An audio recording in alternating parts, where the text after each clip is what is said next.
Julian Assange's wife has called on the new Australian government to do whatever it takes to get the WikiLeaks founder home after the British government ordered his extradition to the United States to face spying charges. Stella Morris says the new Australian Prime Minister, Anthony Albanese, has supported Mr Assange in the past, and she's called on him to take action. Well, the Australian government, the new government, has broken with previous governments since 2010. The elected Prime Minister stated that it's time for Julian to come home, enough is enough, that he couldn't see what was served by Julian remaining in prison. Our expectations as a family are that the Australian government will do whatever it takes to get him home. Well, Josh Wilson is a federal Labor MP. He's been talking to us here at ABC News Radio because he's a member of the Parliamentary Friends of Julian Assange, a bipartisan group that believes the WikiLeaks founder should be returned to Australia. He says this is an issue of free speech, freedom of the press, and whistleblower protection. Well, it's hugely disappointing. I don't think that there's any good sense or justice or purpose in the extradition going forward or the prosecution going forward.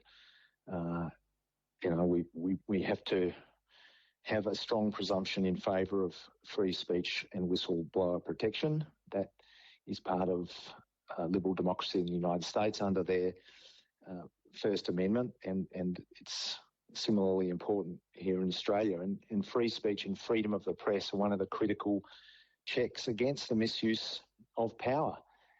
And when you think of Julian's circumstances, whatever people think about Julian Assange as a person, they don't necessarily need to agree with everything and anything that he's ever done. But when you think of his circumstances, I don't see how you can see that there is common sense or justice in him being persecuted or prosecuted any further. When you look at the parties involved here, we've got the United States, the United Kingdom. He's an Australian. As you say, those are three democracies, and the issue here is the release of what the US says is classified information. Do you find it disappointing?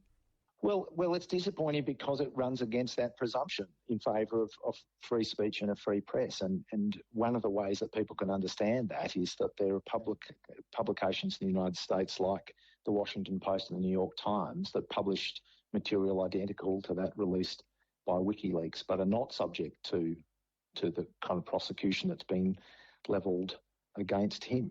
And why is that the case? What frame of reference or what sense of justice or what purpose is served by the further prosecution and persecution of this man? I don't think there is any, and it's very disappointing that after he's effectively been incarcerated in the Ecuadorian embassy for 7 years and now in Belmarsh High Security Prison for the last 3 years of his life. He's been incarcerated for the last 10 years. Enough is enough. It's time for this to end. Is it incumbent upon Australia to do something here, in your view? Well, the Australian government should always vigorously advocate on behalf of its citizens. And I think the statement from the Attorney-General and the Minister for Foreign Affairs reiterates that point and that commitment, and that's a good thing. There has been obviously a change in government. A few weeks ago you were a federal opposition MP. You're now a federal government MP. Is it incumbent on you and other Labor MPs to speak up and try and raise what you see as the plight of Julian Assange within a new Albanese government? Well, I'm a member of the Parliamentary Friends of Julian Assange. It's a cross-party group, and I will continue as a matter of principle and as a member of Parliament to express my view, and that is that the prosecution of Julian Assange shouldn't continue, and the extradition of Julian Assange shouldn't occur. And I've done that in my time in Parliament, and I'll continue to do that. I think it's right that the Prime Minister has said that these things shouldn't be done at the level of the Prime Minister or the Minister for Foreign Affairs or the Attorney-General by loudhailer. I think that's quite right. But I think the statement by the Attorney-General and the Minister for Foreign Affairs that the matter should be brought to an end is an indication of the view of the government, and that's a view I support, that essentially the ongoing incarceration, prosecution, persecution, extradition of Julian Assange should not go forward. do you have confidence that Australia might be able to intervene in some way? Well, I don't know why, considering the circumstance that Julian has experienced, why anyone would express confidence. I would hope that that he can be free. I think he's suffered a great deal, and I think that aside from his personal circumstances, I come back to what I said at the beginning.